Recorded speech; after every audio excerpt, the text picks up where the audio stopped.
Hey y'all, what's up? Thank y'all for joining. Y'all pardon me, I had to push the show back slightly because this morning has been very busy for me. So thank y'all for understanding. But we are here. So let's get into the show. Good morning, good morning. I know y'all looking for me like, okay. I'm here though. Okay, I'm here. Good morning. I see my top flights are in the building with their capes on. Thank y'all for joining. I see Teff is in the building. Bernadette Clemens is here. Rose is up in here. Hey, hey, hey. Kim Naughton is here. Marion's Favorites is here. Miss Jackson is here. Fan in my face. Felicia BW is here. Carla Van Zant is here. Nicole Davis is in the building. Cheryl Williams is here. La Soul is here. Hey, Faith Williams. Hey, hey, hey. Angela Holland is in the building. Hey, hey, D Nice. What's up? Good morning. Let's get into the show. Of course, everything said in the video is alleged and in my opinion and is used for fair use and entertainment. All right, let's jump into our first topic. We haven't done politics in a while. This isn't really politics, but it does have something to do with political topics. So we're going to get into it. My favorite person to talk about in politics is Obama. Y'all know Obama's still my president, right? So we're going to talk about him because Obama said he wish a bitch would talk crazy to him. All right. He sent a direct message to Trump's ass to let him know. He said, Trump ain't crazy. He know not to try me like that. I said, oh, shit. So Barack Obama, honey, appears to suggest that Donald Trump wouldn't make the same remark face to face. That means you won't say that shit in my face. That's what Obama said. All right. He says that Trump knows better. I said, oh, you better tell him. All right. I said, I got to talk about this. So shout out to the Jasmine brand. Okay. Come on, Obama. That's why I like him. All right. He's so bold and cold with it. All right. Let's go. I believe in conversation. Mm-hmm. So if this, whoever you were talking about was in front of me, which has happened a couple times, he don't talk like that because he knows better. It ain't never. And I think there is I know better. That filter of the phone creates a situation both where people just say any kind of crazy stuff that they would never say with no consequences to your face with no consequences. Yeah. And I believe in conversation. Mm-hmm.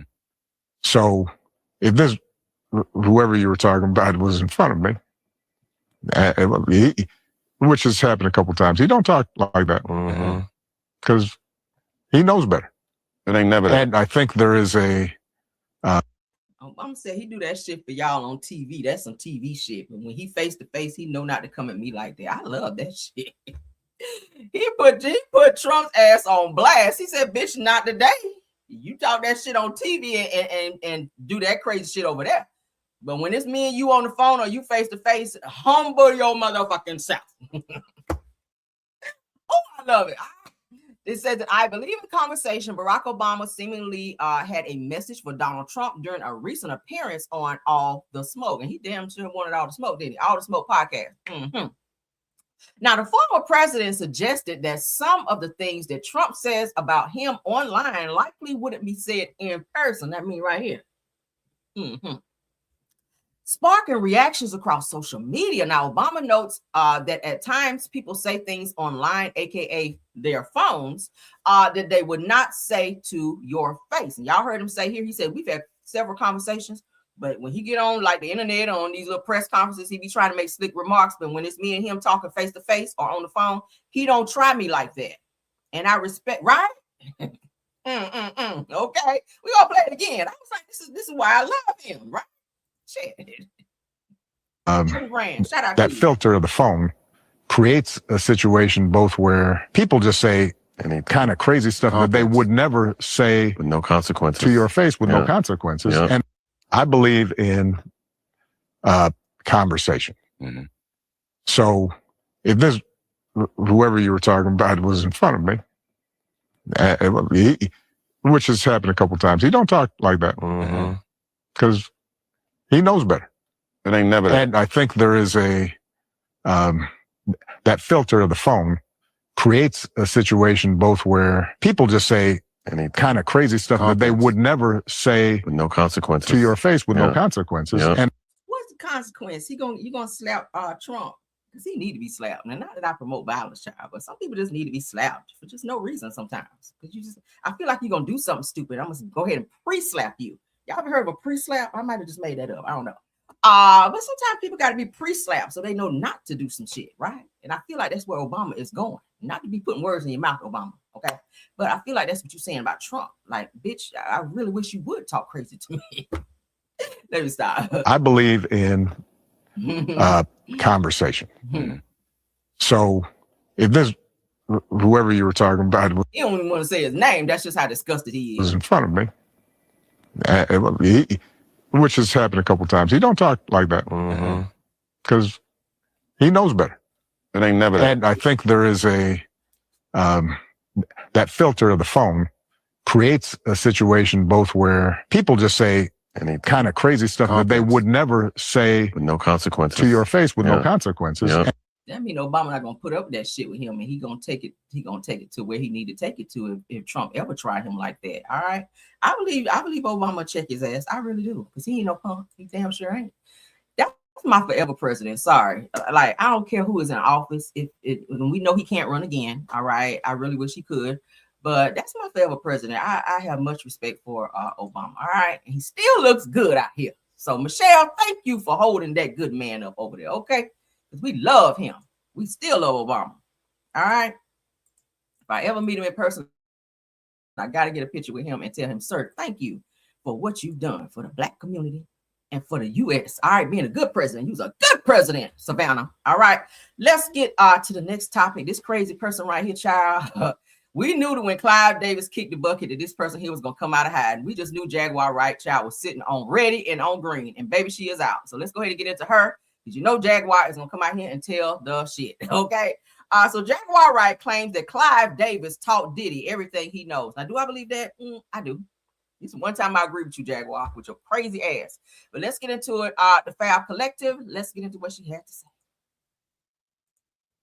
How to do what he does systematically. And Clive Davis has been his greatest teacher. Everybody laughed and joked about him dancing like a fucking idiot in all them goddamn videos, swirling around in circles and shit. This nigga been wild. They didn't know. And he wasn't telling them. They just know he got the budget. He go to LA, he talk to Clive, he come back with the bread. Apparently, he has this man's confidence. Yeah, I'm sure that man was very confident with his penis in his mouth. You know what I'm saying? Clive is a whole freak. You think Clive put him on top? I know. Clive, that's what he do. Queen Clive. Don't nobody want to talk about why R. Kelly's bus was parked in Clive Davis's driveway, why his tour bus was parked in Clive Davis's driveway at the house where the shit went down between Chris and Rihanna. Don't nobody want to talk about why it was, because Diddy was taught how to do filled with video girls who were being trafficked. Sure. And he was never questioned by Me Too. Why ain't nobody from Me Too saying anything? But after the testimony you're about to hear, you'll be staggered. He avoided the attention of law enforcement for so long. I'll speak to a lawyer, a whistleblower, and Jaguar, why the shades though? Why we need shades on at this interview? Okay, you're doing too much right now. an insider for an uncensored insight into the showbiz scandal of a generation. And Jaguar, I'm going to start with you. I love it, Jaguar. You've been called a whistleblower. You knew Sean Diddy Combs for a long time. You attended a number of his infamous parties. And in 2022, you made headlines after comments where you called him a sex trafficker. And in response, you were called crazy and jealous. Do you feel vindicated by the events of the last few weeks? No, not at all. Because he's just the beginning. Until him and his cohorts are all held to account publicly and legally, the victims, they're not safe. Rumor mill about what has happened in the rap world. A lot of allegations that the misogyny in the lyrics clearly was based on a general misogyny towards women away from the music. And that clearly seems to have been borne out by these charges against Diddy, which if he's found guilty of all this, he's never coming out of prison. How dangerous do you think? Thank God. How dangerous do you think he is as a person? I think he's one of the most dangerous people I've ever met. A lot of people have been questioning, well, she doesn't really know him. She has no knowledge of him. She doesn't have a picture with him. I'm smarter than Claudia Jordan. I would never take a picture with the devil. Everyone knew he was the devil. He's been the devil for 30 years. Why Claudia got to catch it straight? Claudia, you watching my channel, I need you to respond. All right, content. He's been covered and protected by not only Clive Davis, but Lucian Grange. He was selected to be the dean and legally that he is to keep the culture in line so the industry could continue to rape it. He's got everybody on tape. God. They all know it. It's horrifying. And it's all. I'm surprised somebody has not taken Jaguar out, because baby, when she say names like at the top of the totem pole, like sometimes people get rid of you for shit like that, right? Like for real, that's a dangerous game when you're talking about inside stuff like that only certain people are supposed to know about, and you're in interviews. Like, it's amazing to me how she's still walking around, you know, and nobody's touched her yet. Not that I'm asking somebody to do that. I'm just saying it's very rare that people are this chatty and telling Hollywood secrets like this and naming names and with people in very, very high places like Clive Davis, who is like, or was, the coup de grace in the industry. Like, bitch, I'm surprised somebody has not reached out and touched your ass and they found you somewhere. It's crazy that she just get away with this shit, interview after interview. Like, well done. Under the protection of, this is going to be paid off. There's another NDA. This is going to be, it's terrible. Have been something. bitch. See, people keep looking at him like he's a Sputnik that came out of nowhere. This is someone who was designed to be what he is. If we're going to do that, then we got to go back. We got to go back to even further, the mentors of these people. Because Diddy was taught how to do what he does systematically, and Clive Davis has been his greatest teacher. See, people. Baby. Y'all heard it here. My girl Claudia Jordan called her straight. Y'all know Claudia is a responder. If she hasn't seen this interview already, I'm pretty sure when she does, I might have to forward it to her just because I'm messy. Because I do want to see her response. All right. But yeah, what do y'all think about that? Y'all let me know. Let me know. Jaguar Wright, child. Jaguar Wright. Shout out to the Fab Collective on that one. All right. Let's move along, honey. We've been talking about Big Tigger and all the happenings with that. There's an update in the case with that, so we're going to hit it and quit it on that and move along because I have some other things that we got to talk about, and I don't want to be on this video too long. All right. We already talked about Big Tigger, who is ordered to stay. Well, now he's been ordered to stay away from his wife and kid, who is 13 now, after aggravated battery and child cruelty arrest. All right. His wife alleges that she caught him texting another woman, and he called her psycho before tackling her. Then threatened to keep her quiet. Child, that's some crazy shit. Now he did a whole long synopsis of this whole situation statement and said he didn't do it. He didn't know what he was talking about. Ain't put my hands on nobody. Ain't cheating. Like, he's saying a whole lot of I didn'ts when there was a whole investigation done on this shit and found that you, sir, and your own doorbell cam or some type of camera seen attacking this lady. So I know you're trying to keep your image and job and all of that, but that's fucked up, Big Tigger. You know, if you are alleged to have done this to this woman, this lady got stitches in her face, beautiful face, right? Y'all see her on the screen. As your wife, she has a right to question you. She has a right to know what's going on. If she chooses to move on after finding out that you're seeing someone else, she has a right to do that. So it shouldn't be one of those stay out of my business type situations, or you continue to lie and play in her damn face when clearly she's seeing text messages and shit. That's an indication that there's some infidelity or some indiscretions there. And she, as your wife, has a right to ask you that. She has a right to question you. So for you to get mad and push her into a door, is what is alleged to said have happened. All right, said you grabbed her arms and pushed her into a fucking door, and it was all caught on camera. That's how she had your ass arrested. So now you have been ordered to stay the fuck away from her and your child as a result to this very violent act that was committed. So let's get into this. Damn. Let me put my trigger up because, baby, this here, I'm still shocked and damn appalled that even Big Tigger is even naming some shit like this. But hey, everybody got some Ike in them, right? At some point, everybody got some Ike Turner in them. You just never know. You push a person to a certain point, anybody snap off on your ass. But I'm not for men putting their hands on women and vice versa. Women don't put your hands on a man either to provoke them to be even putting hands on nobody, right? Nobody should be putting hands on anybody. If you got to be in a relationship where you got to be fighting a person, putting hands on a person, pushing a person in their face on this, I ain't with that shit. I don't live that way. Like, I don't even like the raising of the voice. We ain't even gonna get past that shit. I'm gonna check you at the raising of the voice. Y'all feel me? I'm gonna check you at the raising of the voice when it's with me, right? I don't like that shit. Don't talk crazy to me, right? Because I'm gonna be respectful towards you, and we're gonna have disagreements, but never ever put your hands on me. Don't run up on me like you trying me like that, you know. Because Georgia is staying your ground, Lord. Okay, yes, it is. All right, and yeah. So let's get into this shit. Damn, I'm mad like he hollered at me or something. All right. So following his aggravated battery and child cruelty arrest, Big Tigger has been ordered to stay away from his wife, Alicia Brown, and their shared children. So they have children. And he must surrender all Ring camera footage. That's about to get your ass. And remote gate controls to their Georgia home. Brown has also been ordered, which is Tigger, all right, been given temporary custody of their minor children and exclusive use of their family home. TMZ reports that on Wednesday, June 24th, a Fulton County judge ordered Tigger, born Daria Morgan, to keep 200 yards away from his wife, Alicia Brown, and their children, and have no contact with them.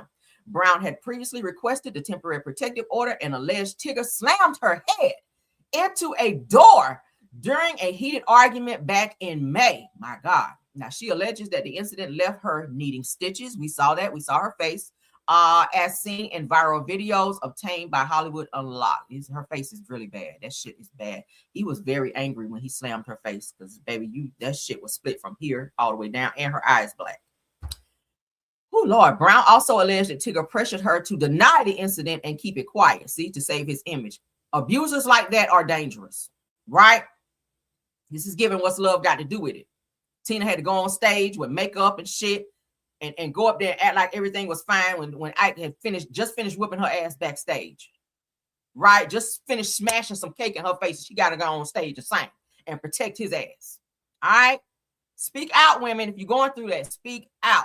Notice the signs, the red flags, all of that in abusive situations and an abusive person. We're not just saying abusive men, because women can be abusive as well. All right? The raising of the voice, the push. It starts with the raising of the voice, then a push, then a hit, then a shove, and then it just keeps escalating from there. If you're in that situation, know the signs and know how that shit escalate and how it go. If you're in that, get the fuck out of there, because nobody's life is worth losing over fake love. That's fake love. That's not real love, because for you to smash her face, a woman's face, into a fucking door, that's some anger. That let me know she probably found something and you didn't want her to say anything and stop you from doing probably what you were doing. If you weren't cheating, why are you so mad? Right? What you so mad for if you didn't cheat? Obviously, if she found text messages, inappropriate ones, between you and the girl at the radio station, it's some shit going on. So you mad because you caught. That's how abusers be. When you catch their ass in some shit, they be ready to pop off on you when they wrong. She also alleges that he later cut off her access to their home security cameras and gate controls. You can't do that. If she lives there, she has every right to come and go. All right? That's illegal eviction. A hearing is set for July 13th, and I will be up on that as well to see what the outcome is. Furthermore, in Tigger's arrest warrant, it says that it claims that Brown accused him of texting another woman, and when she confronted him about it, he allegedly called her a psycho, setting her off. It says that Brown alleges that he tried to restrain her. He lost her, said that she lost her balance, and her face hit the door. I don't think that, causing her bruising and deep cuts to her face. When Brown posted and deleted her video, when Brown posted and deleted her video on June 6th, said he seemingly accused Tigger of cheating with his V103 radio co-host, Francesca Amaker. The two hosts denied the claim. So they're trying to say, we ain't in no relationship. Okay. Women, we have intuition. I think the wife saw something, some interactions, because, when you get comfortable with a person, sometimes, you kind of let your guard down and y'all be a little, flirtatious or whatever. Maybe the wife saw that energy and she started investigating to see what the fuck was going on. But I don't believe that you were trying to restrain her because she was so mad and she lost her balance and flew into the fucking door. I don't believe that happened. But nevertheless, we will continue to stay on top. We now have the arrest warrants for. We'll stay on top of this. All right. And we'll go from there. That's his mugshot. We showed that yesterday. All right. Motherfucker look like he crazy. Just a little bit. It's in your eyes a little bit. Okay. The eyes tell what's right here in the soul. It kind of gives you got a little Ike in you. It do. Go on and get you some therapy and get some help. Shit. Okay. You do have a type though. You got a type. You like them pretty and light skin, long hair. Nothing wrong with it. Everybody got a type. But that's her face. Y'all see that? That's a hard push to the door, right? That ain't no little tap. That's a bitch. Why you in my phone? That's that. But all right, so prayers up, child. Prayers up. Stay the fuck away from him because he crazy. I'm disappointed in you this evening, Tigger. I'm disappointed in you this evening. All right, let's move along. Honey, 231 watching me. Please, let's get our likes up so we can push this video into the algorithm. All right, thank y'all for joining and being here. Let's get into the next topic. Now, I did see a post. I wanted to talk about it, but then I said, do I want to? Where Oprah, Oprah, I don't know if you just need some views or something over there where you got your little interviews or whatever, but for you to go after Whitney Houston's estate and release some very, very personal things between you and Whitney when she was here, when she graced your, show, graced her, gave her presence on your show, which we know you probably got a lot of views and, whatnots with that for your show. I felt like it was very disrespectful to share, once Clive Davis passed away, for you to share some very intimate, very private, very secretive moments between you and Whitney Houston. I'm sure you guys before the show had some very private conversations. I don't feel like you should have sat on a platform to reveal that. If she was, just fresh out of rehab, still using whatever, I don't think that Whitney shared that with you for you to go on a platform after she passed away, because you didn't talk about that shit when she was here. I have a problem with people that do that. And nothing against you, Oprah. We still like you. Okay, big or small, we still like you. On Ozempic or not. All right. What's that shade? But anyway, I felt like that was very distasteful of you to do that. Let's get into Rickey Smiley. Rickey Smiley reacts to Oprah Winfrey's comments about Whitney Houston. She kind of went gutter. And for the update on that, Whitney Houston's estate, they've now spoken up and denied those claims of Oprah in terms of what she said about Whitney Houston. So now this is kind of like a little back and forth. Thank God her estate is speaking up and debunking some of the things that Oprah had to say. I didn't like it, but let's get into what Rickey had to say. Shout out to Rickey Smiley. It's your boy. I want to talk about something. A few things. We were having a conversation on the morning show this morning, and so on the news feed, when the news feed came up this morning during the morning show, it had came up a conversation about Oprah Winfrey and some things that she was saying about Whitney Houston. And how y'all doing? Good seeing y'all. Love y'all. Thank y'all for joining. Come on. Love you too. Happy Wednesday. What up from Cleveland and Colorado? I see y'all.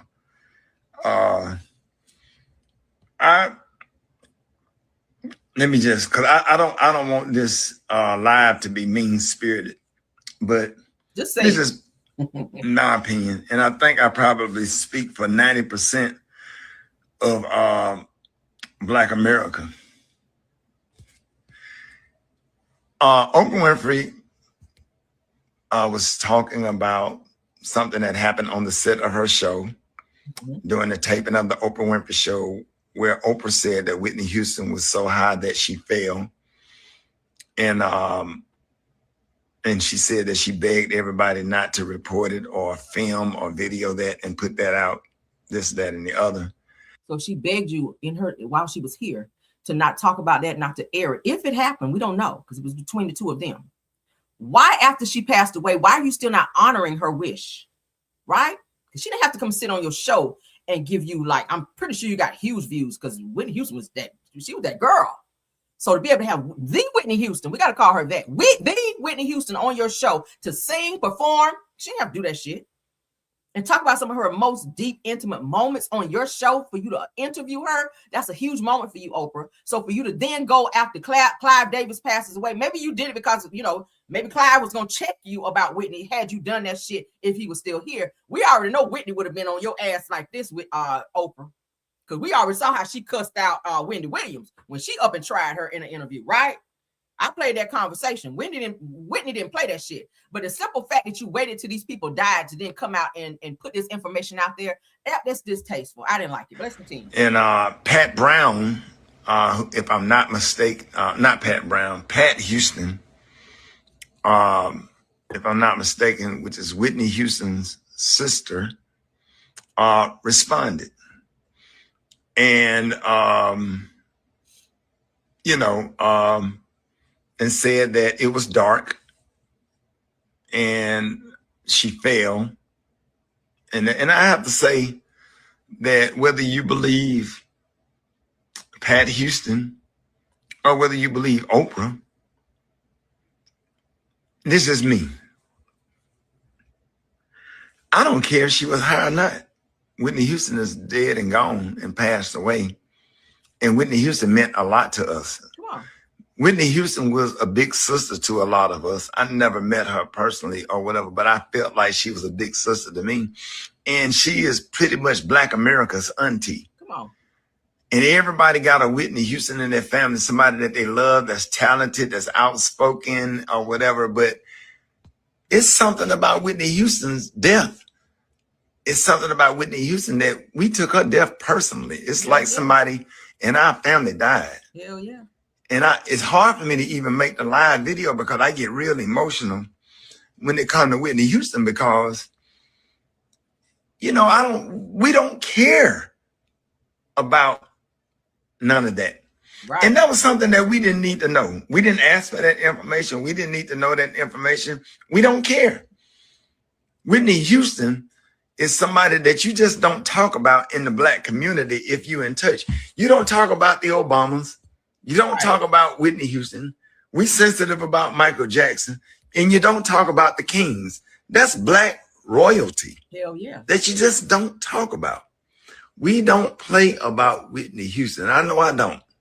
Because I don't care what her downfall was. We all have downfall. We all have had things that we're struggling. We all have people in our family that's struggling with addiction, and we have lost loved ones to addiction, whatever the case may be. But why would you bring stuff like that up? Why is it when it comes to you and Gail, right after Kobe Bryant died, Gail interviewed Lisa Leslie, if I'm not mistaken, was asking her about a sexual assault case that he was found innocent of. And the fact that y'all are so out of touch with the Black community and been rich so long that you don't even know not say that shit to talk about certain things a certain kind of way.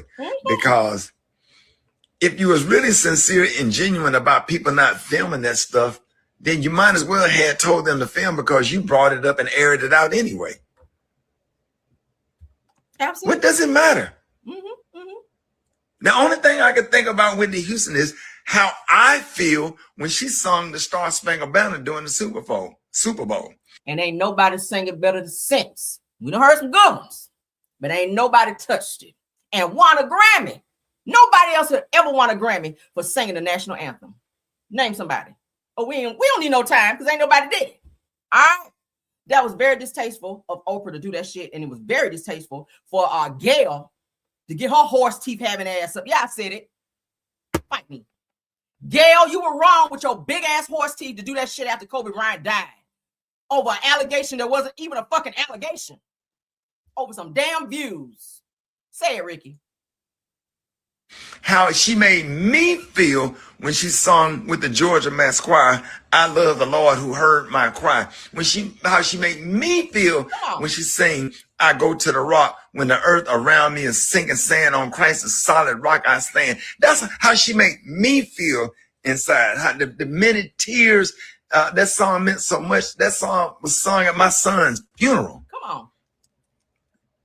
And Donnie McCoy did a good job singing it, man. But I swear I had Whitney Houston just in my spirit. Come on.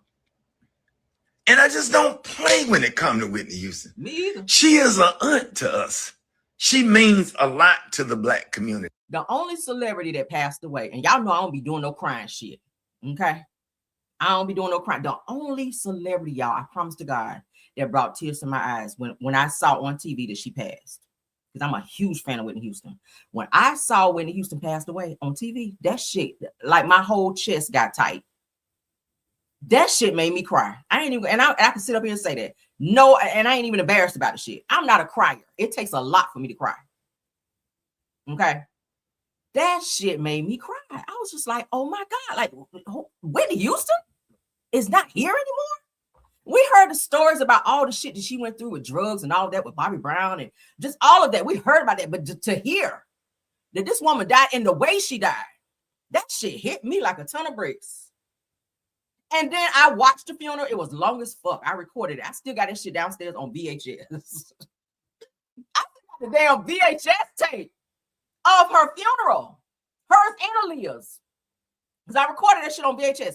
But y'all, that when I tell you that shit hit me like a ton of bricks, y'all. Yeah, let's keep going. Ooh, child. I feel him. She is a treasure with black folks. Yes, God. I remember being a freshman in college and the hit song was I Want to Dance with Somebody, and then it goes into the key change and how she sung that song. We absolutely love Whitney Houston. We love Whitney and Bobby. We laughed at her. We made jokes or whatever, but everybody have a Whitney Houston in their family that's somebody that's struggling and dealing with something and just outside of the box or whatever, and might make you clutch your pearls every now and then, but you just absolutely love them. And Whitney Houston is not one to be talking about. We feel that way. Hell yeah. Why? She's not here to defend herself. Why you just can't? And see, we got to always remember when we doing stuff like this, what are people going to say about you when you die? Come on.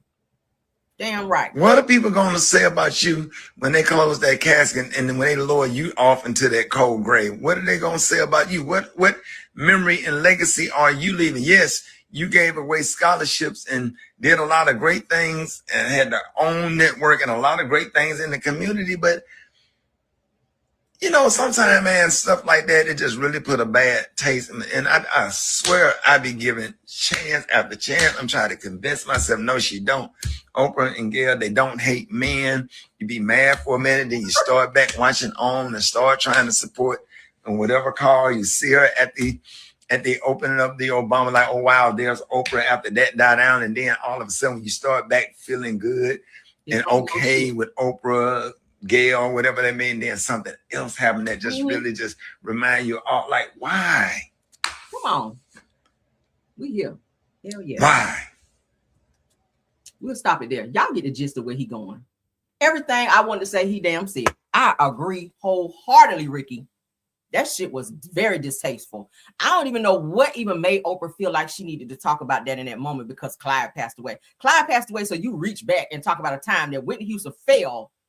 She should have sued on for having cords and shit in the floor. Regardless if she did just finish sniffing some shit in the back room. You got a damn cable and a cord running across the damn floor and she fell. She should have sued the shit out of y'all.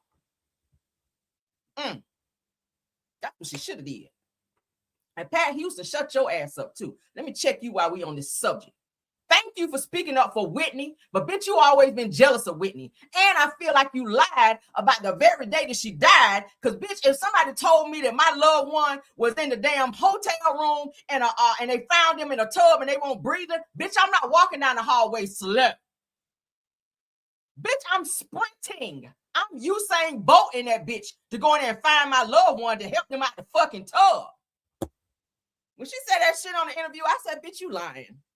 Because black people, if you hear that your loved one is in the room and they're not breathing, they having a medical emergency, you're not walking slow like you in a fucking Jason movie, Freddy Krueger shit. You on Thriller. She was like this down the hallway, like you in the damn Michael Jackson video. Like she was walking slow. Bitch, you running to go in there and find your loved one and help them. And your last name, let me correct you too. Your last name is not Houston. Okay? Gary that you married to, which is Whitney's brother. You're not a Houston. You want to be a Houston so bad because your ass was always jealous of Whitney. You were. I saw the reality shows, bitch. That's why your weave be fucked up. And I had to say that. I don't like Pat Houston. She's a fucking liar. And I feel like she knew more than she was saying. And I feel like you might be happy, and I might go too far with this. I feel like you might be happy that Whitney is out the way so you can get some clout. Because every time her name is mentioned, bitch, you like an abracadabra type of bitch. Every time Whitney's name come out, abracadabra, your ass pop out. What some shit to say. Go sit your ass down. $3 weed wearing ass. All right, let's move on. Oh, I had to get that out. Sorry, y'all. All right, I just don't do her at all on any level. Pick a level. I don't do you. All right, moving on. Okay, moving on. Oh, she made me mad today. Shit. All right. So let's get into this. We'll go ahead and knock out Love and Marriage Huntsville. Then I'm gonna spin the block on Real Housewives of Atlanta because we gotta get into this Kelli Ferrell tea that I found, child. Kelli Ferrell, you might be going to jail here real soon. Okay, you out here Peter Thomas Jr. and shit. All right. The people say you're not paying taxes over there for the chicken and waffle place. All right, we gotta talk about it because I got the interview, girl. I got your employee, ex-employee now that sued your motherfucking ass. Okay, she sued your ass because you won't up and paying her and your other employees, and we can ready to talk about it. All right. Yeah, I got all that tea, baby. We about to talk about it. So, yes, Peter Thomas came out, so you can go in. Let's get into this Love Marriage Huntsville because they are resurfacing clips. Okay, they're resurfacing clips now that the show is off. They get ready to come back for the other 30-something episodes, but it's amazing how the clips that they are sharing. I shared some deleted scenes yesterday for Love and Marriage Huntsville. T. Okay, it was T. We're gonna look at it again, one part, because it was something that caught my eye. I keep telling y'all, you got to go to the past to connect to the future in terms of shit that's going on, especially with this show. Because I think a lot of them forget things that they say and or do. And then when they come back and do that shit again, we be like, hold up, I saw that somewhere. That's how my mind thinks. Then I got to go back and pull that shit and then connect it, right? It's like a puzzle. So let's get into these clips that were shared, all right? So Carlos King, all right, once questioned Tisha's maturity. Child, okay, we've seen that shit since season 1, baby, all right? Your age say 40, girl, but you act like you like 10 out here. Okay, a preteen. Tisha gives preteen, all right? So it said that Kimmy once said that she wouldn't be friends with Tisha. Y'all remember this was said. We're going to play it just to refresh your memory. I'm going somewhere with this. Follow me, all right? Put your seatbelt on. Let's go. It's a little low. You would be friends with if y'all weren't related. Y'all hear it? No. Oh, I'm so mad. Hold on. About Kimmy. So why is that one low and this one's not? Okay, hold on.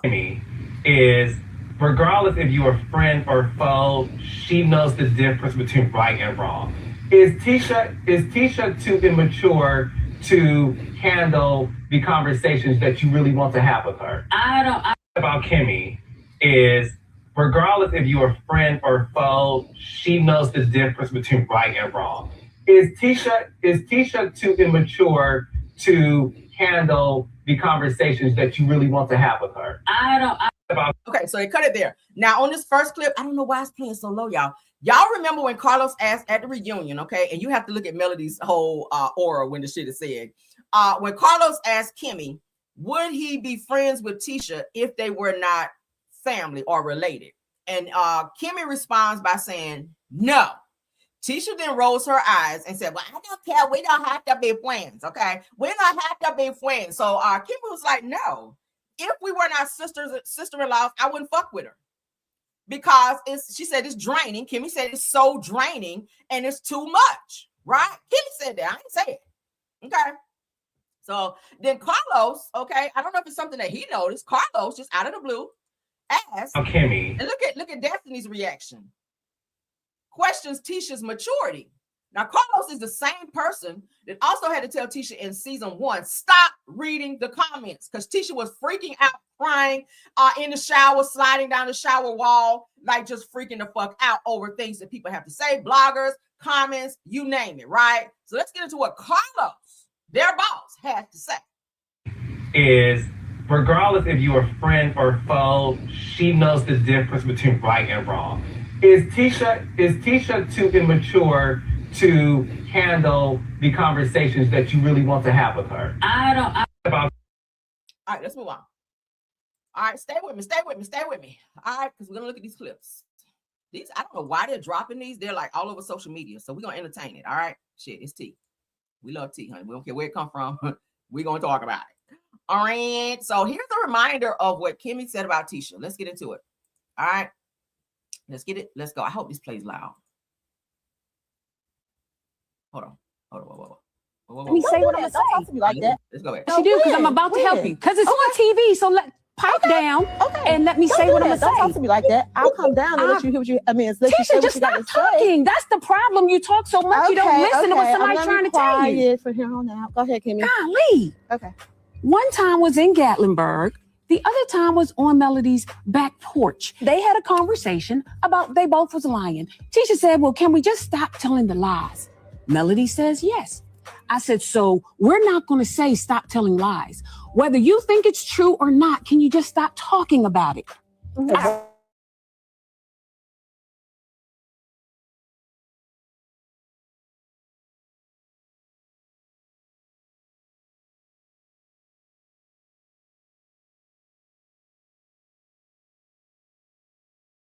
Go hard for my You friends. feel like and you I go expect hard the for same Kimmy thing. and Kim doesn't go That's hard for a you. lie. I go hard All of it's for all a of my lie. friends, and I expect the All same of it's thing a from my lie. I've friends. given you when I 27 need examples them. since I met Tisha.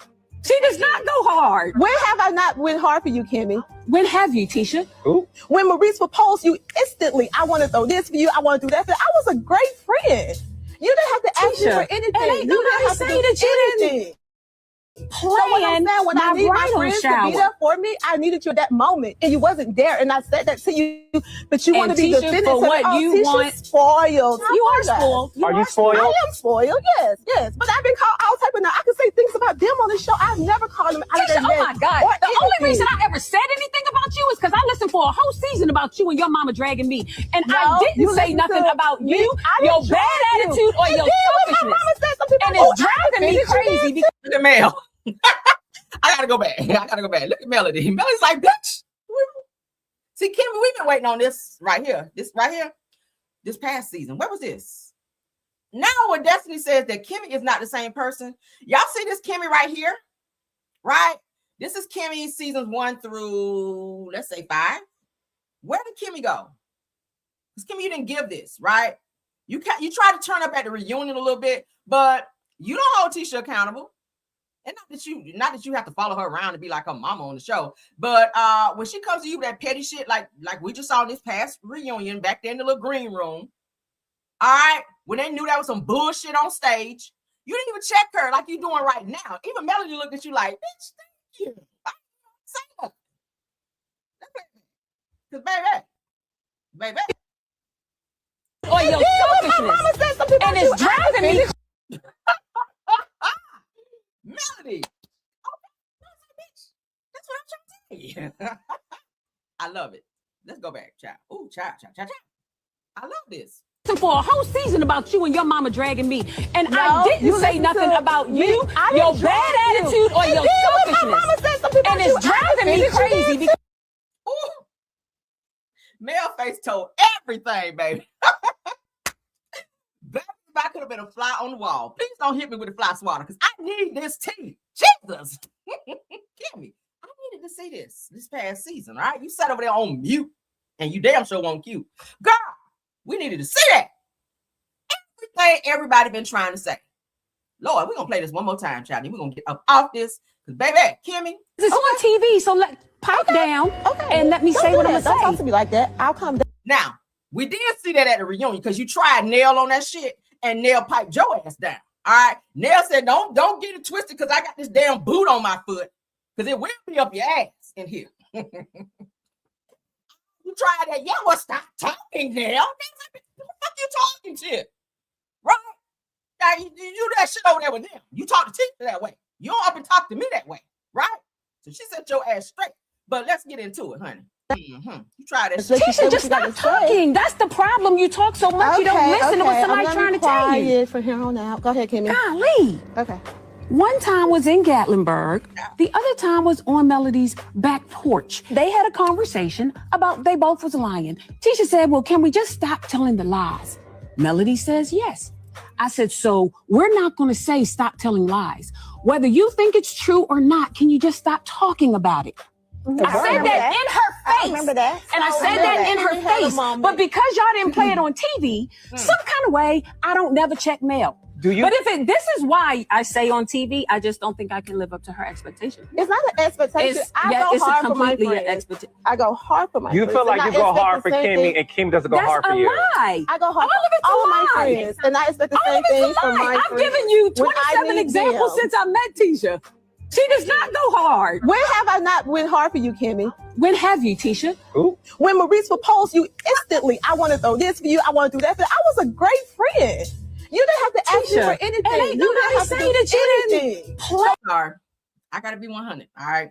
I know people gonna be mad, but y'all know I do. I give 100% real commentary. I don't cut corners, and I'm not gonna hold your hand when I say this. But Tisha, I'm sorry. I feel like you be doing things for people, for something in return, right? I feel like you did that shit with Destiny. I helped you back on the show, so now you got to be on my side when this happened. Have y'all seen that? Put a 1, just so people know I ain't crazy. I just need to know I ain't crazy. Y'all verify me.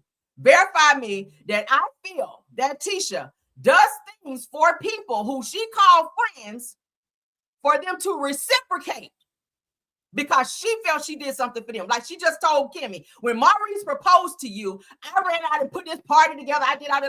She didn't ask you to do that, but I feel like you did it because in return, you wanted Kimmy on the show to have your back no matter what. Right or wrong?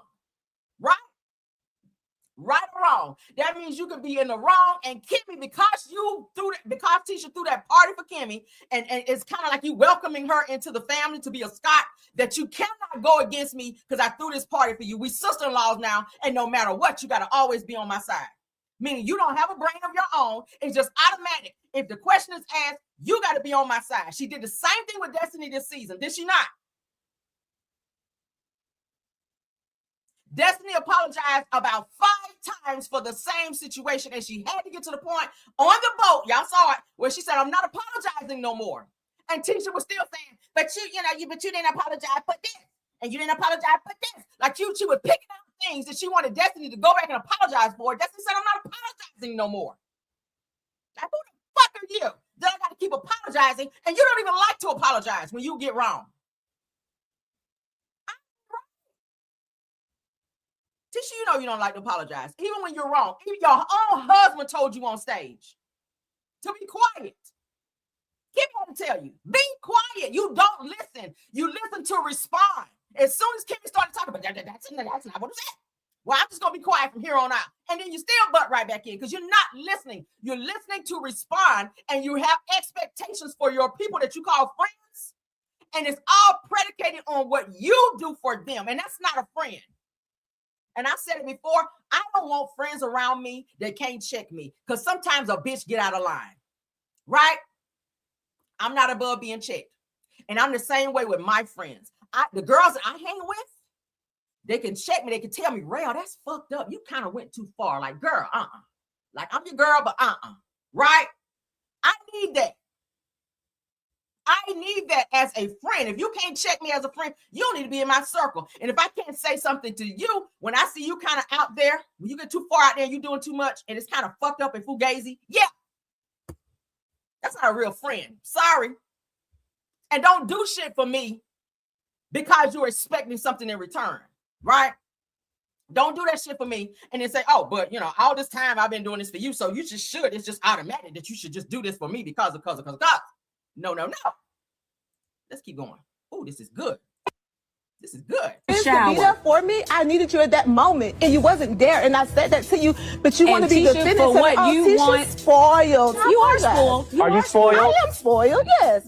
But I've been called all type of. Now I can say things about them on the show. I've never called them out of their name. Oh my God! The only reason I ever said anything about you is because I listened for a whole season about you and your mama dragging me, and I didn't say nothing about you, your bad attitude, or your selfishness. My mama said something about and it's driving me crazy. My Lord. Y'all get the gist of it. Let's move along though, because we still got more clips that we gotta look at. All right. So we started looking at this deleted scene yesterday. I gotta play this again. Because why? I told you guys old scenes are directly connected to new scenes. All right. Let's get into this. From what we heard, 367 watching me. Please, let's get the likes up. All right. We gotta have at least 200 likes. It should be at least 200 likes. Let's get them up, please. All right. This is some good stuff. I'm loving this. All right. Sorry, and this deleted scene, I put it again. All right, I put it again. Now, pay attention to what's said in this scene. And then I'm gonna play this next thing, and y'all connect it like a puzzle. All right. Like Melody says, you guys are thinkers, critical thinkers. All right, yeah. Oh, let me say it in her voice. You guys are critical thinkers. All right, the millimeters are critical thinkers. You guys, y'all know exactly what's going on. All right, okay. Okay. Oh, okay. All right, so let's get into it. All right, so in this scene, Tisha says that Martho, M-A-R-T-H-O, Martho did threesomes and all of that prior to them being together, and she's glad that he got it out of his system. Kimmy also verifies that Maurice was out there and will be checking out women. Child, don't let me tell you. Let's hear it. Okay, there you go. Listen. Well, don't put that on my transparency paper because ain't happening ever. So he wants you to be one of the how many? No. I'm not sharing. Okay. Period. But he said it's not something that he needs to do again, but he did have that experience. While he was married? Has he been married before? He's never been married. Oh, so he wasn't married. Right. Get out your sister before you get married. Before I knew it was Mars, I had a list of what I wanted in a husband. And I was like, I want somebody who's been there, done that. Mars had threesomes and everything before he met me. I'm like, good for you. So you don't have to bring it here. Maurice used to do that. He used to talk about the girls he dated. And he'll tell you now, he thinks some of our issue that we may have, we go to counseling, girl, you know, is because he told me so much about those other women. No, y'all were friends. So we were friends. And so he would tell me about girls that he went out with. He went here, he went there, went over this person's house. She was seeing somebody and her boyfriend showed up and almost got his ass beat. And so that's what I'm saying. He would tell me all that and I'd be like, dude, like, what is you doing? Yeah. You know what I'm saying? Together. And he would say, I should have never told you that stuff. I like that though, because I feel like when you're interested in somebody and you build a friendship first. That's important. You said googly eyes, that's what we are. We're just building a friendship. And that's dope. Is that the only person you're building a friendship with? Touchdown. Oh my God. So y'all heard it right here, okay? Right here, child, in live and in color, Lord. All right, so I gotta play this clip. All right, because it's directly connected. Martell, get in here. Child, why we on Love Marriage Responsibility? This is so juicy, ain't it? It's so juicy. All right. All right, so let's get into this clip. Because from what was said when we saw the reunion, it was said, Tisha was saying that Destiny was not being a loyal friend because she didn't stop Martell. Who can stop Martell? I don't know who the fuck can stop him, right? No one but Jesus the Christ can stop Martell. So Destiny was asking a question. This was her event. You guys remember it. And Martell pops off because something was said smart by Marceau. Martell then followed it up by correcting him and putting his business out there. So pay very close attention to what Martell is saying and the conversation is being had here. All right. Destiny, I do feel you were being a little slightly messy in this situation, but she was telling Martell, stand down, don't say that, right? So let's get into it. How do you feel about it? I don't know if I believe Martell. You don't believe me? I've been a liar about things that we've been through over the years, and a lot of experiences that you've had with me. I've been a liar. Yeah. Name something. You lied about that I've had 20 women. You've lied No. about... Let's correct that statement. Yeah. I said that I can guarantee that you've slept with 20 women since you've been married. That's a lie. I bet I can bet $50,000 it ain't. Show me the 50,000 real quick. Oh, I got it. Show me. Show me your 50,000. I didn't say I was gonna bet. Show me your 50,000. I would bet. Show me your 50,000. All right, so now the deflection here, as you guys can hear, do I feel like Martell is lying here? I do not. Now, I don't ever really believe Martell and what he has to say, but in this moment, I do. I feel like the two of them have, probably all of them have been in rooms together with people. That's just my opinion. Allegedly, hypothetically, maybe. I feel like the deflection came in when Martell mentions the money. So in order to get Martell up off him and to change the direction of the conversation, Marceau then challenges him by saying, show me the $50,000. Who cares about $50,000? Can you answer truthfully to what Martell is saying here? That's the question, right?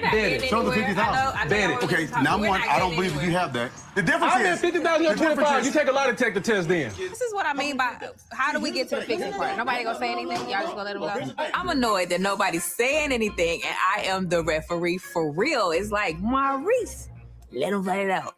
Chris and Nell are zombies. Poor Lance, he just new and traumatized. I just don't want anybody to swing on each other. Like, that's the last thing I want. Because I know several women you've been with. Right. I know several women you've been with. So here's the difference. And I would suggest you stop talking so much about my. What made you lose respect for me? Because what you're saying right now isn't even true. So I'm up here telling you what the truth is, and you still say that you have no respect for me. So I'm saying, okay, it must be something deeper. So what is it? All I'm saying is that you've got a lot to say in all your interviews. I don't have a lot to say. Stuff. Every time he opens his mouth and says something about Marceau, he gonna be talking about. I never say about you. What are you talking about? Marceau knows. Pay attention. What's the reaction? My thing is this: if a person accuses you of something that you haven't done, you're going to be a little bit more, I ain't do that. Like, show me receipts. When was I here? Like, you're not asking the right questions for me if you didn't do something. If Martell is saying you were in rooms with me, you were doing this, like, you're going to be asking questions. Where was I? Who saw me there? Like, what hotel was it? Who was I with? Name some name. Like, that's where I would be if somebody say I did some shit, right? And I know I won't there and that I won't involved in it. This right here lets me know everything I know. Right here, this reaction right here. That let me know body language, baby. You got to look at body language. About Martell, and Martell ain't gonna like that. But Martell, so the reaction that Marceau is giving is pretty much stand down because now you get ready to tell my shit. You know my wife is sitting here. Why are you doing this now? Right? It's now let me pull up what I know about you. But the thing about this now is that don't work on Martell no more because he already lost everything. Right? You can't spray him with no more tea. We know his shit. We know he got a baby by Ariana. We know he been out there. Melody already said he had 2 phones and was with several people. So we know his shit. Martell don't have shit to lose. So you putting him out there to say, oh, well, don't make me put your shit out there. He's like, I don't give a fuck. Tell me. Child. his family, what's going on, and all this stuff. But the question was, I know about you, his text your messages, family, his what? text messages, all the stuff he sent to me about his girl, about who his girl's messing with. Who is my girl? I don't have a girl. Yeah, I'll tell you. And I ain't had a girl in 4 or 5 years. I go get my phone. You bring out your bring out my. What the hell is about to happen here? Martell proceeds to go towards his car to get receipts. This is a show and all hell. So pretty right here. Nan is giving right here. She's serving face. I'm loving the hair coming. Come on. And I saw this clip, but I don't know. Come on now. Okay, this is you. It's about to break loose. Well, I think the big day is going out the window. What's up? Look at Maurice nervous. Because by then, this situation had already gone down in Vegas, right? Vegas had already gone down. So Maurice is looking like, oh, shit. What you got to show? Take your out about my family. Go ahead. And I'm going to see how true Tisha is going to stand on what she's not going to accept in a marriage. You said we weren't doing that. There's nothing that Martell's going to bring out the phone. That's actually going to show. It is. Show what you got to show. Show it. Show it. Show what you got to show. You show it. No. Oh, You got him on the show. He the one talking. Why are you leaving? If somebody had these types of allegations out about my husband, bitch, I'm going to sit right there. I want to hear every single solitary thing. Show me every fucking receipt so we can verify. Okay? Yeah, I'm not about to get up and go nowhere. This is always the go-to right here. Anytime it gets hot, anytime the kitchen gets hot, baby, this one here going to jump up and leave. Baby, that's not what you do when these types of allegations are out about your husband. You sit there and you hear this shit out and you filter through this shit. All right? Notice this one right here ain't said a motherfucking thing because she already know what's going on, right? This one over here ain't saying shit because he don't know what Martell gonna put out about him. Right? Girl. No, my family. You show what you was talking about. Me and you. Yeah. This is a conversation between me, you, and her. Okay, show it. Please show it. Show it. Somebody show it. I don't care. I really wish Martell would have shown it. Martell be calling bluff too much. Why are you talking to me? 7 years ago, he was like, why are you talking to me? We got proof. I said, show your proof. We ain't got no proof. Don't hold this over my head. Hey, I got something. Show what you got. I'm not going to ease up right now. You make me feel some kind of way. You attempt to hurt me in some kind of way. I'm going to hurt you. I'm not going to be played by anybody and not make you feel how I feel. The reason I have not because I always respected your man. You never respected the marriage. You never respected. Once he loses respect for me, I'm gonna lose respect for y'all. I don't have respect for you. I don't have respect. So you can show. Okay. Hey, Tisha, if I was you, I would want to see it too.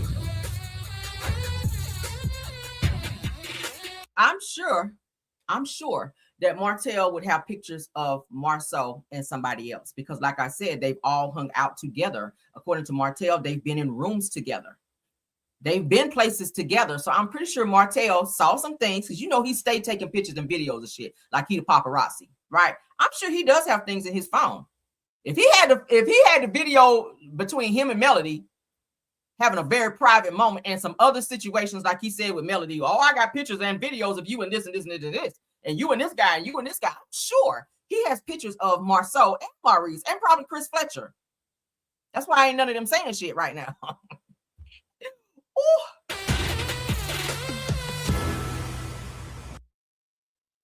Baby, got sound off. All right, I just want to play that again.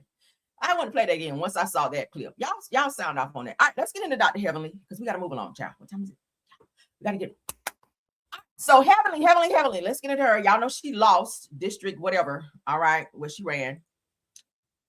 She says she's not done, child. She is not done. Shout out 398 watching. We almost got 400 people in here, girl. All right, so Housewives from Housewives, shout out to you. Heavenly says she is not done, even though she lost her district whatever seat. She's still trying to stay in the fight, and she's about to go to the next level on this thing. So let's get into it. Married to Medicine's Dr. Heavenly Kimes announces her next steps after running for Congress. Okay. Probably ain't gonna win that either. You gotta have people gotta like you to vote for you. I said this before when we talked about this. People gotta like you to vote for you. I feel like you've tarnished your image a little bit. Heavenly, the Black community don't really stand up for and or support you in the way that you thought they were. I think that she really saw that when she ran for this district, whatever, and you just didn't get the support that you thought you were going to get. And it kind of embarrassed her, I think, because she was kind of cocky, like, oh yeah, I just know I'm gonna win, especially after the man who was holding that office passed away. I think that she thought that was going to automatically put her in that seat, but it did not. And you lost by a huge standpoint as well. But let's get into this, what she had to say. Live just for a little bit to announce that I'm going to start doing a YouTube. Heaven help us again. I'm going to announce all the things I'm doing in the community because I don't need to be in Congress to do some of the stuff I'm going to be doing anyway.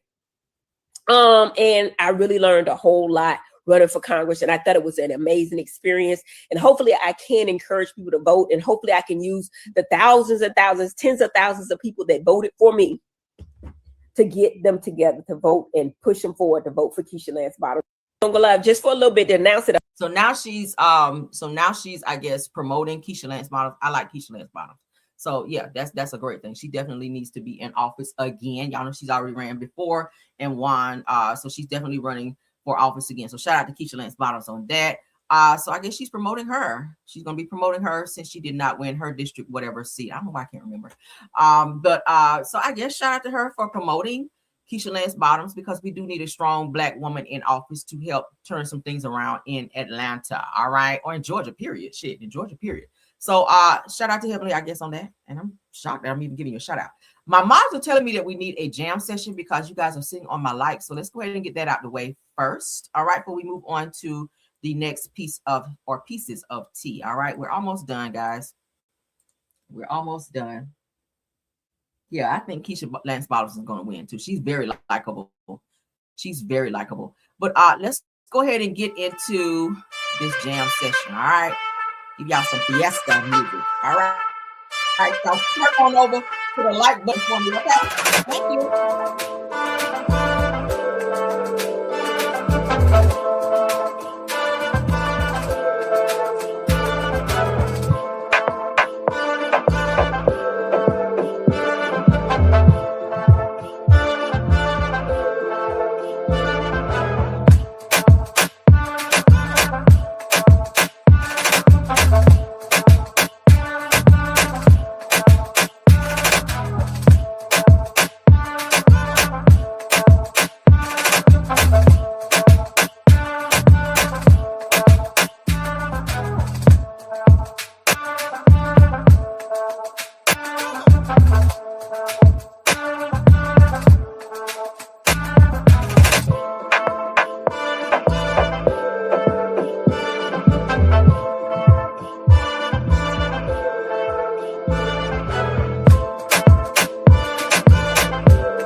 For the likes, honey.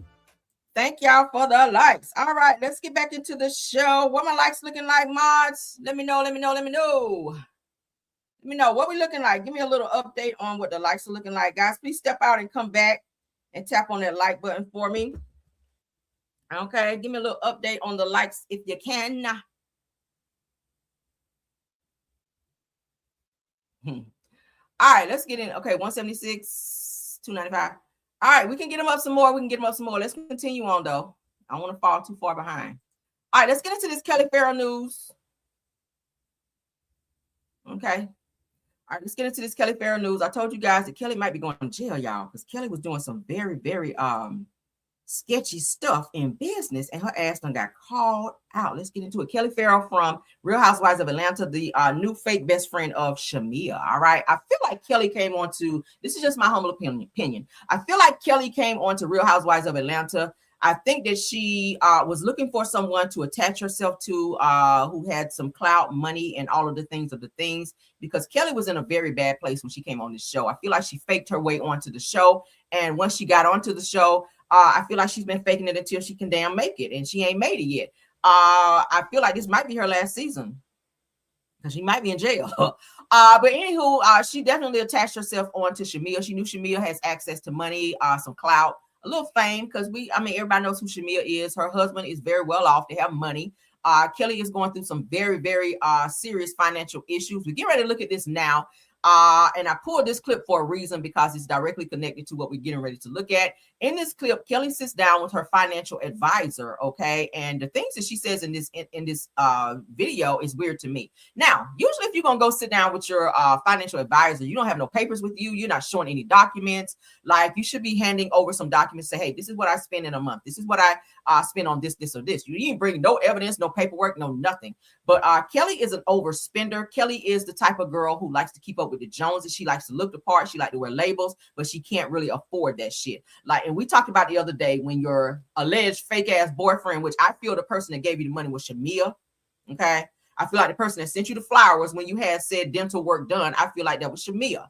I feel like Shamia is helping you along this season because you don't have no other option. She don't want to see you fail as this person who she sees as being loyal to you because she don't really have any other alliances on the show, Real Housewives of Atlanta. So Kelli is going to be that good Judy so she can stay in good graces and be on the show. But it's weird to me because I saw an interview where Kelli says that she is not interested in bringing her businesses on the show. What person don't want to use a platform as big as Bravo's Real Housewives of Atlanta to promote their businesses or any other thing that they have directly connected to their finances, right? You have one restaurant now, you had two at the time that are failing. The only thing you gave us about your business was the grand opening. She says she's not interested in talking about her businesses on the show, and I'm getting ready to show y'all why. She said, I don't really need the show to promote my businesses. You do. Because from what the people are saying, you don't have a lot of foot traffic there. What better way to up the foot traffic and up, because you're only making $10,000 for this little chicken and waffle place, and then you open a second location that quickly got shut down? You could not pay the landlord for the place. Like, girl, I will be talking every scene. I will be talking about this damn Nana's chicken and waffles. But I get why you're not doing it, because the feds is on your motherfucking ass. Let's get into this clip here that they just showed in this past episode of Real Housewives of Atlanta with Kelli talking about her finances to her financial advisor. Let's go. OMFG Reality TV, shout out to you. There she is. Hey, how you doing? I'm good. How are you, Johnny? Nice to meet you. Nice to meet you. All right, Miss Ferrell. You can call me Potter. Potter, Miss Potter, excuse me. Thank you. All right. So today we're going to have a hard conversation about your budget. We're going to talk about your finances. So let's start with the basics. How much you think you're bringing in per month? The Nana's McDonough location roughly brings in, I would say, about $75,000. Okay. And then we have Nana Sandy Springs that just opened. Ooh, child. Let's just say maybe $15,000. Okay. That would be at a high number. I meeting with a financial planner today because I need to figure out what my next steps look like. The last two restaurants that I've had made money out the door. So seeing the Sandy Springs numbers definitely scare me. I promise I won't judge, but let's figure out exactly what's coming out of the bank account. I wasn't expecting all of this. I'm in your business right now. It's okay. Let's talk about your car payment first. What you think you were going to do coming to see a financial advisor? They're going to be in your damn finances. Range Rover car payment is about $2,000. Insurance. Pause. Who the fuck is paying $2,000 a month for a damn car? A Range Rover at that? Girl, what kind of credit you got? $2,000? Anybody in here gonna spend $2,000 on a car payment for a damn Range Rover? Friends is maybe 600. Let's talk about beauty and makeup. Is that including the lashes or not the lashes? Let's include lashes. 2,500. What about hair?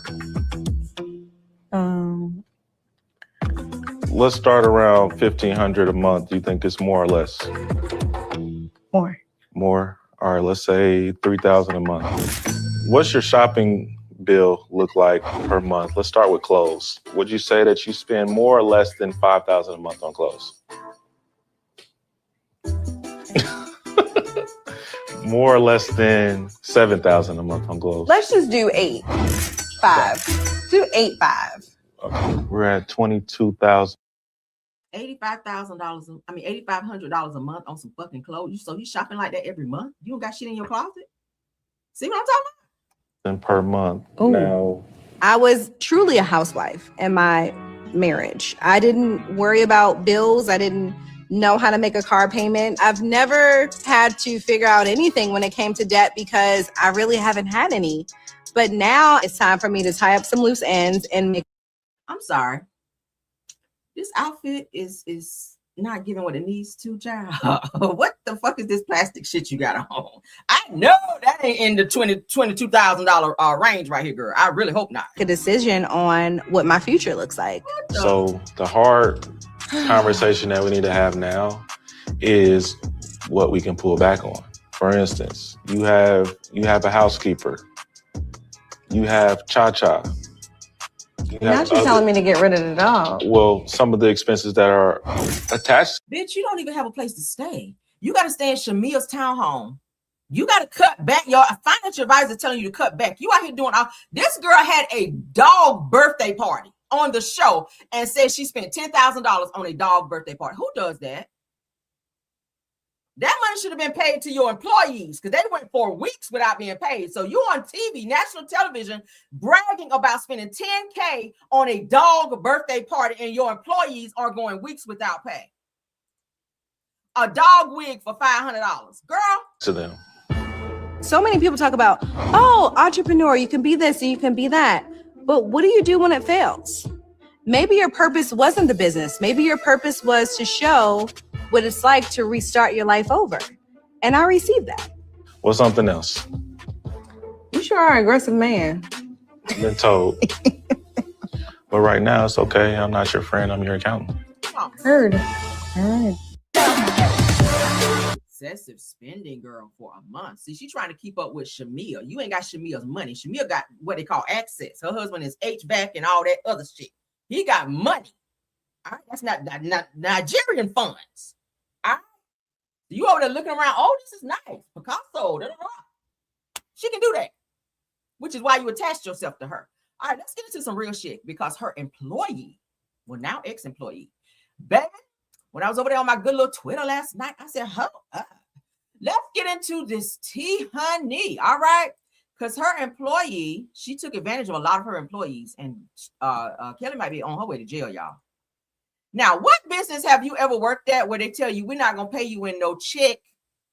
We're going to pay you by Apple Pay at a restaurant now. So Kelli's ex-employees were told that they would be paid by Apple Pay versus a check. So they don't want no records of how their employees are being paid and what's being paid out. And the rumor is there ain't no taxes being paid either. That's illegal as a motherfucker. You better ask Peter. Let's get into this. All right. I said I'm following this girl now because bitch, reality ash hole is what she goes by on Twitter. So it says Kelli's former employee speaks out and says that they were being paid through Zelle and Apple Pay. Plus, Kelli stopped paying them for 3 weeks straight. Let's get into it because this is a whole situation now. Yeah, I've got like over 1,000 replies, likes, and shares and comments and whatever. So I'm gonna do the story time. This is a story time about working for a peach that don't pay her bills. And this, I'm not gonna say like real names and like exact, everything, just because like I really don't care to. Like you know what I mean?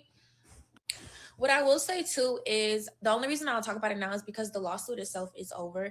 That is public documents. I mean, it's like, You can search my name in lawsuit and it'll literally pop up. Okay, so this story started back last year around like the end of July, August, when I actually got hired. I had just went to like an open call they had, and then I had got like hired on the spot. So upon getting hired, we had like a couple physical training days, as well as days we actually had to go to the McDonough location to train. And I was like, okay, cool, whatever the case may be. So at the time, I was living with my mom. Just finished my freshman year of college, if I want to say, and I was living with my mom in Loganville. So I would have to commute from Loganville all the way to McDonough, which already was a drive because the location is supposed to be in Sandy Springs, which is closer to school. Mind you, I was only getting the job because my school, I go to SCAD in Atlanta, so my school is really, really close to Sandy Springs, and I was going to move out there and get my own apartment for school. While on the series, I think the grand opening was televised. We were open before that. So we had opened like a week or two prior to the actual grand opening. She wanted to wait because she wasn't filming at the time. Okay, cool. So the first red flag was there was a lot of miscommunication with things, and I could just tell that this was going to be an issue. Keeping in mind, the reason I left my previous job before I even got that job was because I worked at another restaurant in Atlanta and we could not get paid on time. Ever since I literally opened that restaurant and we could not get paid on time. And this is not to come for any Black-owned businesses, but mainly that I have this issue with, or like, you know, the under the table payment, or can't get on time, or, you know, nothing's adding up, is, I hate to say it, but our people. So keeping in mind that having that being the reason I literally left my previous job, I'm coming to this job for, you know, job security, you know what I mean? Like just some professionalism that's going on basically. So the first red flag was, I think my training check and my tip out was my first ever payment that I got from them came in a Apple payment. No pay stub, no proof of, you know, how they got this number, just in an Apple payment that said, hey, this is your check. And then I'll insert the receipt. Okay, and I'm just gonna use my MacBook so you guys can see, but that's the actual tip out and paycheck. So keeping in mind, my first paycheck, which I didn't know at the time, was $100 short. So it's supposed to be like 300 something, but as you see, it was only $211, because I guess the training hours when you train somewhere for a server is like $7. It's minimum wage, $7 an hour, and then the tip out from which, you know, your credit card tips or whatever the case may be. At that time, before the grand opening, even a little bit after, there was not heavy traffic. Like it did not pop off how they were expecting it to pop off, and that was a problem. So fast forward into maybe a week or two. I can't really give you the exact timeframes, but I can just show you the timeframes on the receipts. So that payment that she sent me was on, as you saw, August the 7th. Okay, that was my first ever paycheck. They said that we would get paid every Monday. And I had a feeling that this was going to be a problem because I only worked on the weekends.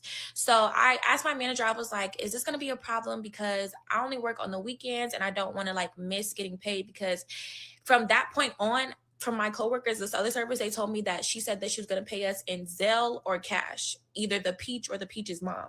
So I was like, if I'm not here on Mondays to get my cash, or is they going to just send me my Zelle? Like, No. They're not talking about old lady gang. This is the Nana's Chicken and Waffle. She's talking about Kelli.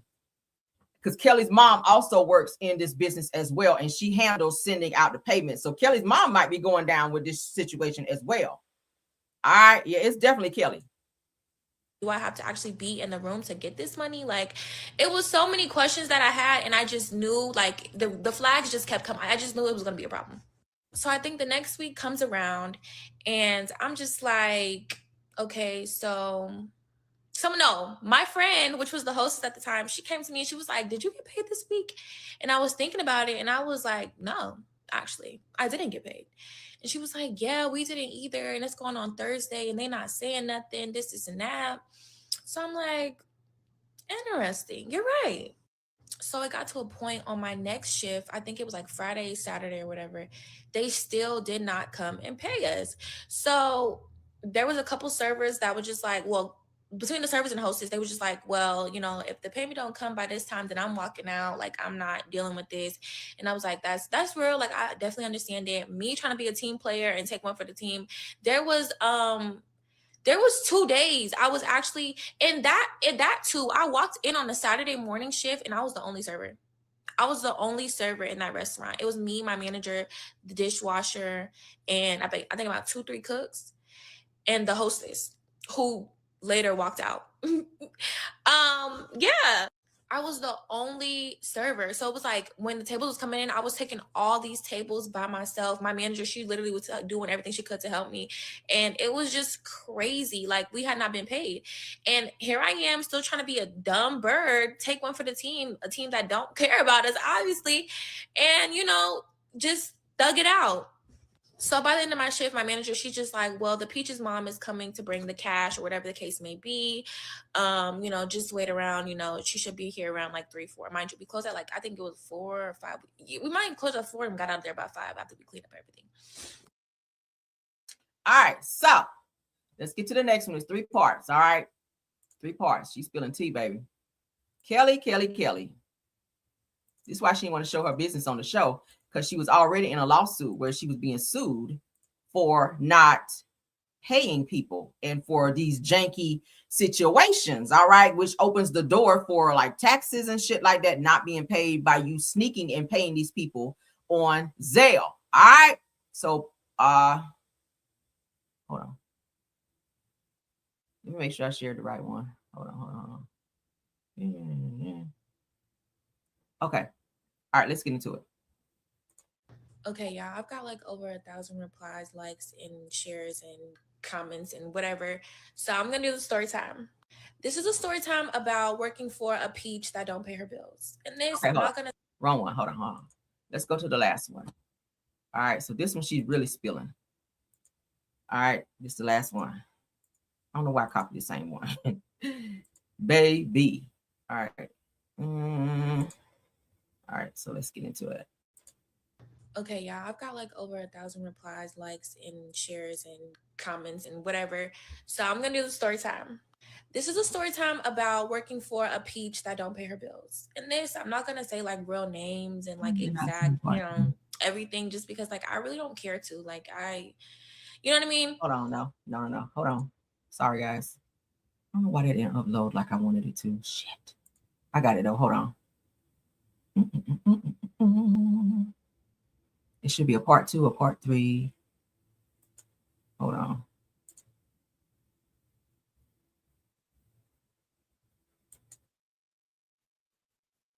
No. Hold on, guys. Hold on for me. I want y'all to hear this other part about where she had to file.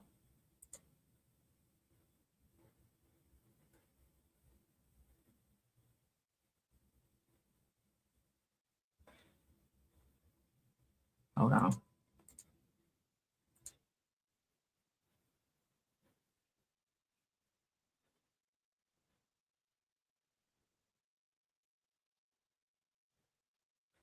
Why is that coming up right there? Hold on.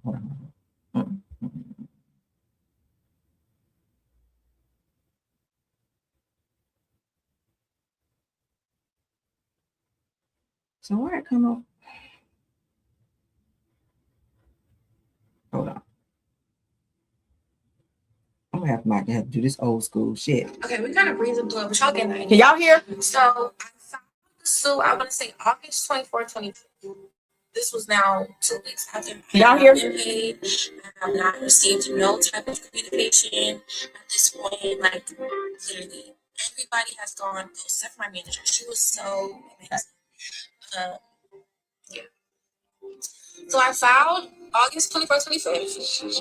Then 2 days after I filed is when one of her representatives finally reached out. It was like, oh, we've heard that you guys hadn't been paid. So now at this point, we were 3 weeks behind on payment. 3 weeks. And now you're just remembering, oh shoot, I need to pay something. That means you already, people whoever was still working at that point, you missed 3 different paychecks. And now you're just saying, oh my gosh, I forgot you guys need to be paid to pay you. Like, please tell me where, like, y'all, for real. Literally up here playing in people's face. Gotta be. Because there's no way. I know people who will get up with you about $20. So imagine you're missing 3 weeks worth of somebody's paycheck in this economy. Please, please, please. So 2 days after I filed the suit, they reached out and was like, oh my gosh, like, what's your Zelle? Like, we're going to Zelle you. Initially, and I want to speak on that too, because initially when the lawsuit came out, a representative said that, oh, well, we offer her a certified check and this and that. No, the fuck you didn't. You didn't offer me that until I said something about it. Until I said, and again, you're trying to pay me in Zelle with no pay stub, no documentation. So I know for a fact you're not taking out no taxes. So I say I can't even file for my fucking taxes because I know unless I get a 1099. And even that, because the numbers are not right. And then when they tried to offer me and pay me my last check, I was missing money. That's when I went down and and I had to provide the spreadsheet of which I provided to the courts that they're not properly keeping track of the money we're making. They're not properly keeping track of our hourly. They're not properly taking out taxes. They're not doing nothing right on the business forefront of things. So, yeah. So mind you, this happened in August. So I declined. the check because I was like, if you're not going to pay me the back pay, and liquidated damages, we have nothing to talk about. I already filed the civil suit. So if you're going to pay me the back pay and liquidated damages, then I'll withdraw the suit. But I'm not taking just this money because, again, this is 3 weeks late. You guys knowingly withhold it. I don't care what nobody say. You cannot sit up and run a business and for 3 weeks forget to pay somebody when you're supposed to pay them every Monday. Right. That's not how it works. So fast forward to September. It's the first week of September. This is when she actually got served, and this is when everything hit the blogs and the headlines. So at the time of the suit, I was 18 years old. I need everybody to know. And I was a fresh 18. I had just turned 18 that year, earlier that year. So I want to say not going through the proper channels, but me wanting to do everything on my own and for going to filing on my own and figuring out things on my own. I knew that there was a potential that this could go public, but I didn't know everything that would come with it.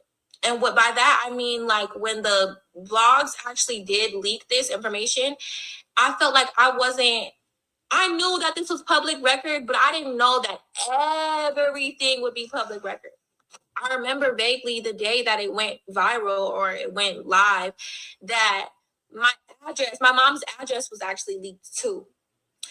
And I was baffled because, and my mom was, so at the time my mom was looking at it, she's literally just now becoming, you know what I mean? She was literally just a minor almost yesterday, and you're telling all our business, you know what I mean? And then there was a time that we had somebody come to our house and like take pictures, and like it was so weird. Like during that time, I didn't know everything that was going to come with that. And if I could have did it differently, I probably would have got a lawyer just to like, shield me on that forefront, because it was a lot of things that just like, you know what I mean? I feel like I had no privacy at that point. You know what I mean? And I didn't really want that. I really just wanted my money. Like, I don't really care what anybody else says or what they say. I really wanted my money. And if she was in this position or anybody else, you would understand that too. And I'm telling you, in this economy, I live in Buckhead. Gas was almost $7 when gas was at its highest. And you think I'm at the branch about a paycheck? Girl, I'm seeing more. So yeah, when that happened, it was crazy. And then on the other forefront too, it was so distasteful to see, like, it was 50-50. Like, it was some people that was just like, oh, like, I could definitely see this. And then also at the same time, it was people who were like, what is she suing this much for? This and that. So I'm actually going to break that down for us, actually. So in total now, the full thing was $19,000 that I was awarded from the court. Wow. This is the final order and final thing. You can read that to see that I'm not lying. It's an actual court document. That's the actual final ruling. So I actually won, for all those who were, in my business saying, oh, this is not. So please. So the actual suit itself was a wage theft suit, because it was stolen wages. We agreed to a contract, or whatever the case may be. We agreed to a wage that I was going to receive that I never received. So I filed for wage theft, and then that was about these numbers are rough estimates. These are not the exact numbers, but I would say I was owed a back pay of about $900, right? So when you in back pay and liquidated damages, they just times that number by 2. So that's now $18,000 in, not say $18,000, my bad. $1,800 in money. That's, you know, back pay, liquidated damages. And then I did, the blogs did get that part right. They it was $5,000 in emotional damages because, I mean, I'm going through it. Like, I'm literally at home trying to figure out my next job. Then on top of that, like, trying to get my life together. I just missed the whole semester of school. I'm gonna have to make up now. Like, that was in there too. So my lawsuit was just everything that I lost because of that one hiccup. Like, life comes at you so fast, and just because of that one hiccup, I lost a lot. Like, you know what I mean? I wasted my time. I could have been doing something that just genuinely benefited me. So yes, I sued for my wage theft was like $900. Then the liquidated damages back pay, which is $1,800, $5,000 emotional damages because I'm hurt. Like, I'm literally irritated as fuck. I'm going through it because, you know, like, explaining, y'all get it. You like, if you were in that situation right now and you had obligations and responsibilities and bills to pay, you would be mad too. I'm telling you right now. So yes, and then I don't even have time to sit down and be on somebody's couch talk about my feelings because life goes on and I have real shit to do. Nothing is gonna stop not being need to be paid because I'm mad or I'm sad. I got shit to do.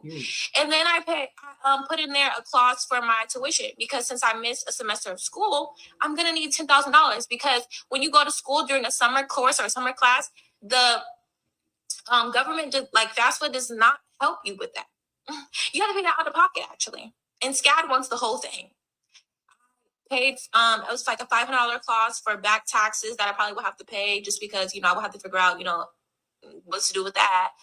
And then also, I'm trying to think what else was in there. The money that I lost for the apartment. So the apartment that I lost because of, you know, their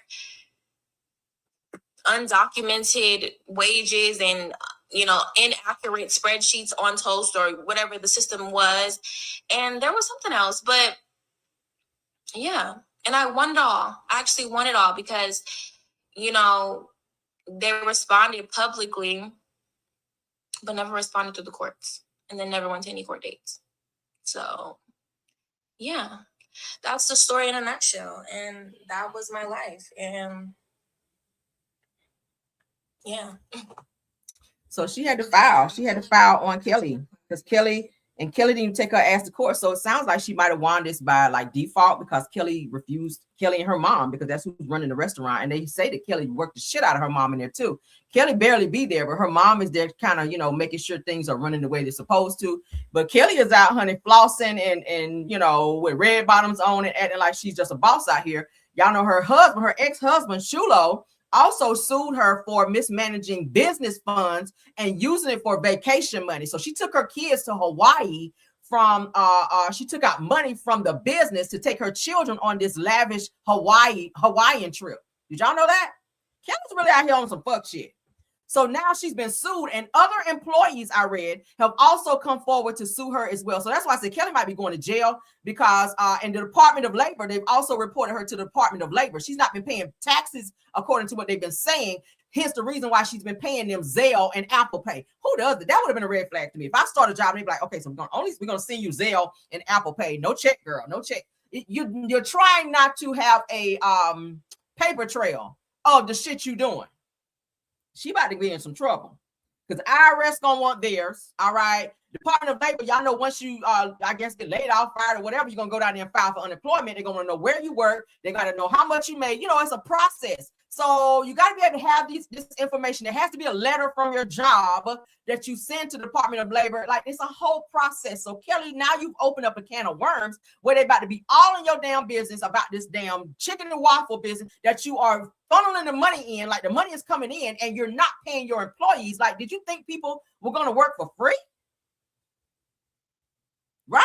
People got bills. People got responsibilities. How the fuck do you go 3 weeks and you don't pay somebody? They kept coming in that bitch. Sorry. Kept coming up, and that's the same shit Peter was doing. And when his employees came to the restaurant to ask about their money, he tried to call the police on them and saying he was being harassed. No, they're asking about their money. He was taking their tips and everything. They went down there and filed papers on his ass. And it's no coincidence how the IRS got on his ass. And very shortly thereafter, where was Peter? Locked the fuck up for playing with the IRS. So this is going to go further. Kelli, that's why I said Kelli might not be on the show next season because, her employees, not just this one, her employees have all started reporting her. Now, they saw this girl won her lawsuit, so now they're jumping on the bandwagon and they filing, right? Kelli didn't even come to court. That's just how much she didn't give a fuck, right? But you out here on national television telling people that your neighbor is harassing you. We gonna pull up the court documents to show that your ass was doing harassment. You weren't supposed to be contacting her. You went in this lady's yard and went in her gate and confronted her trying to fight her, but you are on the show talking about you had to move because your neighbor was harassing you. Kelli's full of shit. Kelli's full of shit. But what do y'all think? What do you guys think about that? Y'all sound off. All right. That's the tea on Kelli, honey, with her lying ass. Her employees about to get her locked the fuck up. Let's put you up, Kelli, so people know who you are. Kelli Ferrell, Peter Jr. All right. Is Kelli Ferrell the new Peter Jr.? Girl, your ass is so much trouble. Oh my God, Kelli. And still running the damn chicken and waffle business, paying people Zelle and Apple Pay. I hope you got them documents together, ma'am, because when the IRS come for your ass, you better have documents on every single person that came through there that worked in that restaurant, right? Because Social Security numbers are attached. When they fill out an application, their Social Security number is on there for a fucking reason, because you're supposed to be paying them in check and break that shit down to show what you're paying them so that shit can be sent to the IRS. If you ain't doing that, that's your ass, because they're going to want their money. Correct? Ooh, girl. Right. How do they file income? Right. You're going to need a 1099 something. They can't even file that because you ain't got shit. They said she did not keep records. That's why she was saying paying you in Zelle and shit. And then her husband can come back and corroborate by saying she was taking funds in the thousands of dollars to go on lavish trips and spend on, y'all heard on the show, $10,000 for a damn dog party, $5,000 for a dog wig. That should have been going to your employees who were coming in there busting tables down and flipping chicken and waffles and shit, getting popped by chicken grease for your ass while you out here flaunting on the show, acting like you Shamia Jr. Girl, y'all let me know what y'all think. Let's get out of here though, because I got to go. Shout out to my top flight mods, Stephanie Thomas, Rose Armstead, and True TV Podcast. Thank y'all for modding. Thank you to all the content creators that came through here. I saw you, Marcella, and all the other content creators that stopped by as well. All right. Y'all know I love y'all down. Of course, my Caramelians in the chat as well as in the bushes. Thank you for almost 400 in the chat today. Guys, please don't forget to tap on the like button. Keep your notifications on so you guys will know when I go live. Have a wonderful, wonderful Thursday, honey. And I will be back for midday pop-in. Y'all have a wonderful day until the next one. Bye.